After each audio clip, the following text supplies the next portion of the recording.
Sir Pawan fans Bunny fans వీరిద్దరి మధ్య ఒక కాంట్రవర్సీ అందరికీ తెలిసింది. అయితే ఈ కాంట్రవర్సీ ఎప్పటికప్పుడు అయిపోయింది ఎండ్ అయిపోయింది అనుకున్నట్టే ఉంటుంది, మళ్ళీ స్టార్ట్ అవుతుంది. ఇప్పుడు రీసెంట్గా మళ్ళీ వీరమల్లు సినిమా రిలీజ్ నేపథ్యంలో మళ్ళీ సోషల్ మీడియా వేదికగా బన్నీ ఫ్యాన్స్ పవన్ ఫ్యాన్స్ మధ్య ఒక వార్ లాంటిదే నడుస్తుంది. అసలు ఎందుకు వీళ్ళిద్దరి మధ్య అలా నడుస్తుంది, అసలు దీన్ని ఏం చెప్తారు దీనికి? అంటే ఏం లేదండి, పవన్ కళ్యాణ్ ఒక హీరో, అలాగే అల్లు అర్జున్ ఒక హీరో. ఇద్దరు హీరోలుగానే చూడాలి. కాకపోతే ఇక్కడ వచ్చేసరికి వీళ్ళ మధ్య బంధుత్వం ఉంది.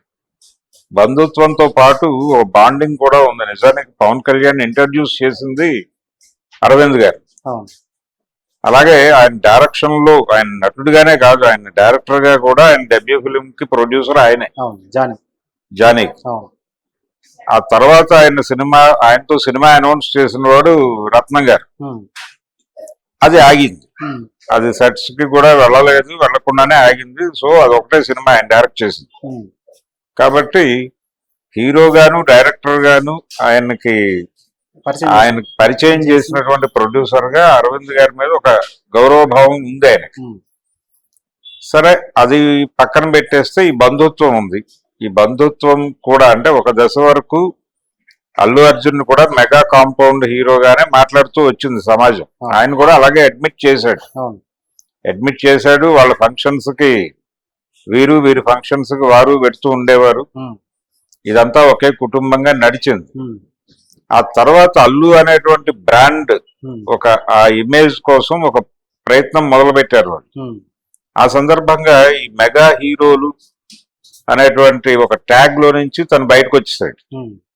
బయటకు వచ్చి ఏఏ అనేటువంటి ఒక అల్లు అర్జున్ అనేటువంటి ఒక ఏఏ అనేటువంటి 2 లెటర్స్ ని పాపులర్ చేసేటువంటి ప్రయత్నం చేశారు. ఆ ప్రాసెస్ లోనే అల్లు ఎంటర్టైన్మెంట్స్, అల్లు స్టూడియోస్ ఇలా నడుస్తోంది వ్యవహారం. సో అల్లు అనేది బ్రాండ్ అవ్వాలి. ఎందుకంటే చిరంజీవి కంటే ముందే మేము సినిమా ఇండస్ట్రీలో ఉన్నాము అనేది ఒకటి. రెండవది, చిరంజీవి హీరో అయ్యే నాటికే ఆయన సక్సెస్ఫుల్ ప్రొడ్యూసర్ అరవింద్ గారు. అప్పటికే ఆయన అకౌంట్ లో 3-4 శతదినోత్సవ చిత్రాలు ఉన్నాయి. ఈయన ఎంట్రీ ఇచ్చే 78 నాటికి, 78కే ఆయన తంగ పథకం అనే తమిళ సినిమాని తెలుగులో డబ్ చేసి ఆ సినిమా 100 రోజులు ఆడింది ఇక్కడ. అలాగే శివాజీ గారి గౌరవం కూడా డబ్ చేశారు వీరి. ఆ తర్వాత దాసనారాయణరావు గారితో తీసిన బంట్రోతు భార్య, దేవుడే దిగొస్తే ఇవి కూడా విపరీతంగా ఆడినాయి. అలా ఒక సక్సెస్ఫుల్ ప్రొడ్యూసర్ గా ఉన్నాడు అప్పటికి ఆయన. ఆ తర్వాత చిరంజీవిని హీరోగా ఎస్టాబ్లిష్ చేయటంలో, అంటే చిరంజీవిలో ఉన్నటువంటి రకరకాల కళల్ని ఇండస్ట్రీకి పరిచయం చేస్తూ శాంపుల్ సినిమాలు తీసింది కూడా అరవింద్ గారు. అంటే యమకింకరుడు అనే సినిమా ద్వారా ఒక యాక్షన్ హీరోగా ఒక ఎలివేషన్ ఇచ్చి, ఈ లెవెల్లో యాక్షన్ చేయగలిగిన వాడు ఇప్పటిదాకా తెలుగు ఇండస్ట్రీలో లేడు, చిరంజీవి ఈ లెవెల్లో చేయగలడు, కాబట్టి మీరు ఈ తరహా పాత్రలు తెచ్చుకుంటే ఆయన పెర్ఫార్మ్ చేస్తాడు అని ఇండస్ట్రీకి ఒక శాంపుల్ చూపించాడు ఆయన. అదే టైంలో అదే సినిమాకి ప్యారలల్ గా ఒక చార్టర్డ్ అకౌంటెంట్ తో కలిసి ఆయన శుభలేఖ అనే సినిమా తీశాడు. ప్రశాంతి ఆర్ట్స్ అనే బ్యానర్ లో చేసి, అందులో ఇదే చిరంజీవి యమకింకరుడులో ఇంత యాక్షన్ ఓరియంటెడ్ గా ఉన్నటువంటి చిరంజీవి ఎంత సాఫ్ట్ గా ఉంటాడో, అంటే అటు ఇటు కూడా పూర్తి వేరియేషన్ సినిమాలు రెండు ఆయనే. ఈ రెండు నడుస్తుండగానే వీటికి ప్యారలల్ గా జయకృష్ణ గారితో ఒక సినిమా, ఏది బాపు గారితో మంత్రి గారి వియంకుడు. ఈ డిజైనింగ్ వెనకాల, అంటే చిరంజీవి మెగాస్టార్ అవటం వెనకాల అల్లు అరవింద్ గారి కృషి కూడా ఉంది. ఆయన విజయానికి ఈయన దోహదపడ్డాడు. అలాగే అరవింద్ గారు అగ్ర నిర్మాతగా మారడం వెనకాల చిరంజీవి కంట్రిబ్యూషన్ కూడా ఉంది, దాన్ని కూడా కాదనలేదు. సో వాళ్ళిద్దరూ వేరు వేరు రంగాల్లో ఉన్నారు. ఈయన నిర్మాణ రంగంలో ఉన్నాడు, ఆయనేమో నటనా రంగంలో ఉన్నాడు. ఒకరి ఎదుగుదలకు ఒకరు దోహదం చేసుకుంటూ ఎదిగారు వాళ్ళిద్దరు. కానీ వాళ్ళ పిల్లల దశకు వచ్చేసరికి నటనా రంగంలోకి వచ్చాడు ఆయన. అల్లు అర్జున్ ప్రొడ్యూసర్ గా ఉంటే గొడవ ఉండేది కాదు. అల్లు అర్జున్ నటుడయ్యాడు, హీరో అయ్యాడు. హీరో అవగానే వీళ్ళు కూడా అదే ఏరియాలో ఉన్నారు. పవన్ కళ్యాణ్ ఉన్నాడు, చిరంజీవి గారు నటిస్తున్నాడు, రామ్ చరణ్ వచ్చాడు, రామ్ చరణ్ ఉన్నాడు, మిగిలిన వారి మేనల్లుళ్ళు ఉన్నారు. వీళ్ళందరూ మెగా హీరోలు అనే ఆ ట్యాగ్ కింద ఈయన్ని కూడా తోసే ప్రయత్నం చేశారు. దానిలో నుంచి బయటకు వచ్చాడు. బయటకు వచ్చిన తర్వాత ఈ ఒకే వృత్తిలో ఉన్నప్పుడు స్పర్ధ అనివార్యంగా ఉంటుంది. ఈ స్పర్ధ ఇప్పుడు కనిపిస్తోంది మనకి విజిబుల్ గా, చాలా సందర్భాల్లో చూసాం. ఇప్పుడు ఆ మధ్య ఆయన పుష్ప సినిమా మీద పార్ట్ 2 మీద బెంగళూరులో చేసిన కామెంట్స్ కొంచెం వైరల్ అయినాయి. ఎవరు? పవన్ కళ్యాణ్ మాట్లాడాడు. పవన్ కళ్యాణ్ మాట్లాడుతూ ఆ సినిమాని అంటే పాత రోజుల్లో అడవిరాముడు రెఫరెన్స్ తీసుకొచ్చాడు ఆయన. అడవిరాముడు సినిమాకి మాతృక అయినటువంటి కన్నడ సినిమా రెఫరెన్స్ తీసుకొచ్చి ఆ రోజుల్లో హీరోలు ఫారెస్ట్ ఆఫీసర్లుగా ఉండి అటవీ సంపదని కాపాడేవారు. ఇప్పుడు అటవీ సంపదని దోచుకెళ్లే వాళ్ళు హీరోలు అయ్యారు అన్నారు. స్మగ్లర్లు హీరోలు అయ్యారు. అది కావాలని వాంటెడ్ గా టార్గెట్ చేశాడు అనేటువంటి ఒక చర్చ జరిగింది. ఆయన జనరల్ గా చెప్పుండొచ్చు. కానీ అదే పవన్ కళ్యాణ్ గారు మర్చిపోయిన విషయం ఏంటంటే అడవిరాముడు కంటే ఒక 4-5 ఏళ్ల ముందు వచ్చినటువంటి దేవుడు చేసిన మనుషుల సినిమాలో రామారావు గారు స్మగ్లర్ వేషమే వేశాడు. దేవుడు చేసిన మనుషుల్లో ఆయన వేసింది స్మగ్లర్ వేషమే. అలాగే మగాడు సినిమాలో కూడా స్మగ్లర్ వేషమే వేశాడు ఆయన. కాబట్టి హీరోలు వాళ్ళు చేసే క్యారెక్టర్లు రకరకాల పాత్రలు చేస్తారు. ఒక సినిమాలో ఫారెస్ట్ ఆఫీసర్ గా ఉంటాడు, ఇంకో సినిమాలో ఇంకోలా ఉంటాడు, రకరకాలుగా ఉంటారు. కాకపోతే ఆ పోలిక జనరల్ గా మాట్లాడాడు ఆయన, అది పర్సనల్ గా తీసుకున్నారు.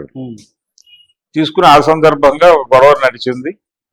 ఈ ఘర్షణ నడుస్తుండగానే ఆయన అంటే ఈ సంధ్యా థియేటర్ ఇన్సిడెంట్, ఆ ఇన్సిడెంట్ జరిగినప్పుడు చిరంజీవి గారు వెళ్ళాడు.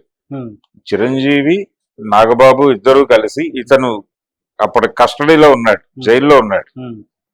ఇతను అరెస్ట్ అవగానే వాళ్ళిద్దరూ ఇంటికి వెళ్ళారు. అంటే చిరంజీవికి నాగబాబుకి స్పష్టంగా తెలుసు అతను ఇంట్లో లేడు అని. ఎవరు?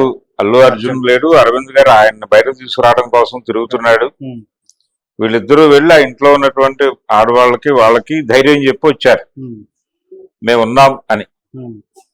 మర్నాడు అతను రిలీజ్ అయ్యి వచ్చాడు. రిలీజ్ అయ్యి వచ్చినప్పుడు చిరంజీవి గారి వైఫ్ వెళ్ళింది, అంటే అతను మేనత్త. ఆవిడ వెళ్ళి పరామర్శించి వచ్చారు, కానీ చిరంజీవి గారు అలా. అలాగే అదే రోజు సిటీకి వేరే పని మీద పవన్ కళ్యాణ్ వచ్చాడు విజయవాడ నుంచి. ఆయన వీళ్ళ ఇంటికి వస్తాడని ఒక ప్రచారం జరిగింది, వెళ్ళలేదు. కనీసం దాని గురించి ఎక్కడా మాట్లాడే ప్రయత్నము చేయలేదు. అసలు ఎవరూ మాట్లాడలేదు. మాట్లాడే పరిస్థితి కాదు అనేది అర్థం చేసుకోవాలి. అలాగే అక్కడికి వచ్చిన ఇండస్ట్రీ పెద్దలు కూడా ఆయన పరామర్శించి వెళ్ళిపోయారు, కానీ ఎవరు మీడియా ముందుకు వచ్చి మాట్లాడలేదు. మాట్లాడితే అతన్ని సమర్థిస్తూ మాట్లాడాలి. జరిగిన సంఘటనకి నెగిటివ్ అవుతుంది, ప్రభుత్వానికి కాదు, అసలు జరిగిన సంఘటనకే ఇబ్బంది అవుతుంది. దాని గురించి నెగిటివ్ గా ఎలా మాట్లాడతారు వీళ్ళు? కాబట్టి ఏమీ మాట్లాడకపోవటమే అక్కడ తీసుకోవాల్సినటువంటి నిర్ణయం. అదే చేశారు అందరూ. మీడియా కెమెరాలన్నీ అక్కడ మోహరించినప్పటికీ ఎవరూ మాట్లాడలేదు, కలిసి వెళ్ళారు అంతే. ఆయనకు ధైర్యం చెప్పి వెళ్ళారు, మేము ఉన్నాం అని. అంతకుమించి ఒక్కళ్ళు మీడియా ముందుకు వచ్చి మాట్లాడే ప్రయత్నం ఎవరూ చేయలేదు. అందరూ వెళ్ళిపోయాక ఇతనే మాట్లాడాడు, అల్లు అర్జునే మళ్ళీ మీడియా ముందుకు వచ్చి మాట్లాడాడు. సో చిరంజీవి ఈ మాట్లాడాల్సి వస్తుంది అనే ఉద్దేశంతోనే ఆ రోజు అవాయిడ్ చేశాడు, కానీ ముందు రోజు వెళ్ళి పరామర్శించి వచ్చాడు. సో వాళ్ళకి ఇంటర్నల్ గా ఏదో ఉందని నేను అనుకోవడం లేదు. వాళ్ళ బంధుత్వం బానే ఉంది. అంటే ఆ కుటుంబానికి ఏదైనా ప్రాబ్లం వస్తే ఈ కుటుంబం వస్తుంది, ఈ కుటుంబానికి ఏదైనా ప్రాబ్లం వస్తే వీళ్ళు వస్తారు. అది ఆ రిలేషన్స్ ఉన్నాయి వాళ్ళ మధ్య. కాకపోతే వృత్తిపరమైన స్పర్ధ కూడా దీంతో పాటు ప్యారలల్ గా ఉంది. ఆ స్పర్ధ మనకు అప్పుడప్పుడు ఇలా అభిమానుల రూపంలో విజిబుల్ గా కనిపిస్తూ ఉంటుంది. ఇప్పుడు ఈయన సినిమా రిలీజ్ అవుతున్న సందర్భంగా ఇక్కడ చాలా మంది వ్యాఖ్యానాలు ఏంటి, పవన్ కళ్యాణ్ అభిమానులు మీడియా ముందుకు వచ్చినప్పుడు మాట్లాడుతున్న మాటల్లో మెజారిటీ పుష్ప రికార్డులను బద్దలు కొట్టేస్తుంది, ఇండస్ట్రీలో ఇప్పటి వరకు ఉన్న ఏ రికార్డు మిగలదు అని మాట్లాడేస్తున్నారు. అయితే పుష్ప రికార్డుని ఇది బద్దలు కొట్టగలదా లేదా అనే దగ్గర ఒక చిన్న లాజిక్ ఏంటంటే, అది పాన్ ఇండియా రిలీజ్, అది హిందీ మార్కెట్ లో చాలా ఎక్కువ డబ్బులు కలెక్ట్ చేసింది. అంటే పుష్ప పార్ట్ 1 కంపారిటివ్ గా ఇక్కడ కంటే అక్కడే ఎక్కువ కలెక్ట్ చేసింది. 2 కూడా ఇక్కడ కంటే అక్కడే ఎక్కువ కలెక్ట్ చేసింది. అవును. ఫైనల్ గా వాళ్ళు 1800 క్రాస్ చేశారు, 1800 కోట్లు క్రాస్ అయింది అనేది ఫైనల్ రిపోర్ట్, క్లోజింగ్ రిపోర్ట్. అవును. సో ఈ సినిమా రికార్డులు బద్దలు కొట్టాలంటే 1900 కోట్లు కలెక్ట్ చేయాలి. ఇది పాన్ ఇండియాలో రిలీజ్ అవుతోందా అనేది ఇప్పటికీ తేలిన విషయం. అంటే తెలుగు స్టేట్ లో చెప్తున్నారేమో అభిమానులు అనుకోవచ్చుగా మీరు. తెలుగు స్టేట్స్ లో కూడా అది బాగానే కంట్రిబ్యూట్ చేసింది ఆ సినిమా కంపారిటివ్ గా. అంటే ఇప్పుడు వీళ్ళు టార్గెట్ చేస్తున్నటువంటి వెరీ ఫస్ట్ డే 80 to 100 అంటున్నారు. ఈ ఫిగర్ ని అది అధిగమించిన పరిస్థితి ఉంది. పెరిగితే పెరగచ్చు, తగ్గితే తగ్గచ్చు, ఏదైనా జరగచ్చు. కానీ ఆ రికార్డును బద్దలు కొట్టేస్తాం మేము అని చెప్పడం, ఆ మాట ఎప్పుడైతే బయటకు వచ్చిందో ఆటోమేటిక్ గా వీళ్ళు అలర్ట్ అవుతారు. అవి కౌంటర్ స్టేట్మెంట్లు ఉంటాయి. అభిమానులు అన్నప్పుడే దానిలో ఒక రకమైన ఒక అంటే వాళ్ళు కమిటెడ్ గా ఉంటారు. అక్కడ ఏదైనా చిన్న తేడా చెప్పినా కానీ వాళ్ళు వెంటనే అటాక్ చేస్తారు. అవతల మనిషిని అభిమానించినా అటాక్ చేస్తారు. అంటే ఒక పాజిటివ్ అభిప్రాయం కొంతమంది మీద ఉంటుంది అభిమానులు.